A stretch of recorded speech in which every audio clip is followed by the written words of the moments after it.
Hello বন্ধুরা, কেমন আছো তোমরা? আশা করছি তোমরা সবাই ভালো আছো। তো ভিভো ইন্ডিয়াতে তাদের একটা ওয়াই সিরিজের নতুন ফোন লঞ্চ করে দিয়েছে, সেটা হচ্ছে ভিভো Y93। এখন তুমি যদি আমার ভিডিও আগে থেকে দেখতে থাকো তো তোমরা ভালো করে জানো ভিভো যে ওয়াই সিরিজের ফোনগুলো হয় সেগুলো ভিভোর একটু স্পেশাল ক্যাটাগরির ফোন। তো এই ফোনটার মধ্যে কি কি স্পেসিফিকেশন থাকছে আর এটা কি আদৌ ভ্যালু ফর মানি হবে, এই সমস্ত পসিবিলিটি নিয়ে আজকের ভিডিওতে আমি ডিসকাস করবো। তো হ্যালো গাইস, আমার নাম হচ্ছে অজিত শেঠ, তোমরা যে ফোন পাগলা। So without wasting a single minute, চলো শুরু করি।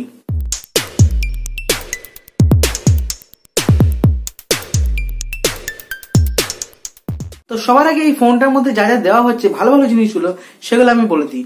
তো সবার আগে যদি আমি বলি প্রিমিয়াম লুকের কথা, তো অসাধারণ লুক ভিভো কিন্তু ওয়াই সিরিজের ফোনগুলো দেয়, আর Y93 এর ব্যতিক্রম কিন্তু নয়, খুব অসাধারণ লুক আসছে। তবে ভিভোর যদি তুমি হিস্ট্রি দেখো তো ভিভোর ওয়াই সিরিজের ফোনগুলো কিন্তু একই রকম দেখতে। কদিন আগে ভিভো Y95 যখন লঞ্চ করেছিল তার যে মডেলের লুক ছিল আর ভিভো Y93 মডেলের লুক কিন্তু সেম, মানে পাশাপাশি দুটো যদি ফোন রেখে দেওয়া হয় তুমি কিন্তু এটা বুঝতে পারবে না যে কোনটা Y93 মডেল আর কোনটা Y95 এর মডেল। দাম একটু এদিক ওদিক, সুতরাং সেই হিসাবে তোমার অ্যাকচুয়ালি পুরো জিনিসটা ডিসাইড করে। এই ফোনটা যদি প্রসেসরের কথা বলি তো প্রসেসর হিসেবে তুমি পেয়ে যাবে স্ন্যাপড্রাগনের 439 এর প্রসেসর, যেটা কি খুবই ইমপ্রেসিভ একটা নতুন ধরনের প্রসেসর, যেটা তোমার এতে এনার্জি কনজাম্পশন কম হবে।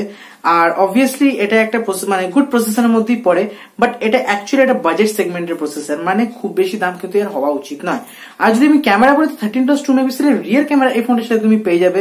একটা অ্যাপারচার হচ্ছে f2.2 আর একটা অ্যাপারচার হচ্ছে f2.4। তো খুব একটা ভালো কোয়ালিটির পিকচার তুমি কিন্তু এই ক্যামেরার সাহায্যে ক্যাপচার করতে পারবে না।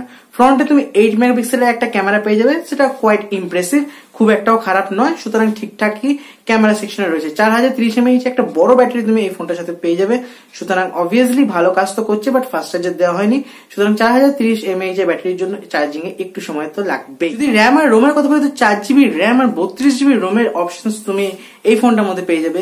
এটা একটু মানে অবাক ধরনের আমার লাগলো, 4GB র্যামের সঙ্গে 32GB রোম।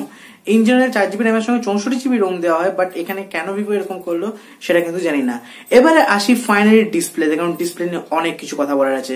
তো 6.2 ইঞ্চির HD+ ডিসপ্লে তুমি এই ফোনটার সাথে পেয়ে যাবে, আর এটা হচ্ছে ফুল ভিউ ডিসপ্লে। এখন ফুল ভিউ ডিসপ্লে যারা বোঝেন তাদের ক্ষেত্রে বলে রাখি, এটা অ্যাকচুয়ালি মানে হচ্ছে বেজেলস কম থাকবে, তুমি যে ফুল স্ক্রিন ভিডিও দেখার মজা সেটা কিন্তু ভালোভাবে নিতে পারবে। এখন এই ফোনটার দাম ইন্ডিয়াতে রাখা হয়েছে 13,990 রুপিস। যদি এটা বাংলাদেশে লঞ্চ হয় তাহলে এর দাম হতে পারে 16 থেকে 17,000 বাংলাদেশি টাকা। তো আমি যদি ইন্ডিয়ান কারেন্সিতে কথা বলি 14,000 টাকার, তো 14,000 টাকার মধ্যে রিয়েলমি U1 তোমাকে মিডিয়াটেক হেলিও P70 প্রসেসর দিচ্ছে, আর এর সেলফি তো অসাধারণ। অ্যাটলিস্ট এই দিকটা কনসিডার করলে কিন্তু ক্যামেরা সেকশনে আর পারফরমেন্সের দিক দিয়ে কিন্তু রিয়েলমি U1 এই প্রাইস রেঞ্জে অনেক বেটার। অ্যাটলিস্ট স্ন্যাপড্রাগনের 400 সিরিজের যে প্রসেসর গুলো তার থেকে মিডিয়াটেকের হেলিও P70 মানে কয়েক লাখ গুণ ভালো। তো অবভিয়াসলি তোমাদের এই প্রাইস রেঞ্জে এই ফোনটা কিন্তু ভ্যালু ফর মানি হবে বলে আমার মনে হয় না।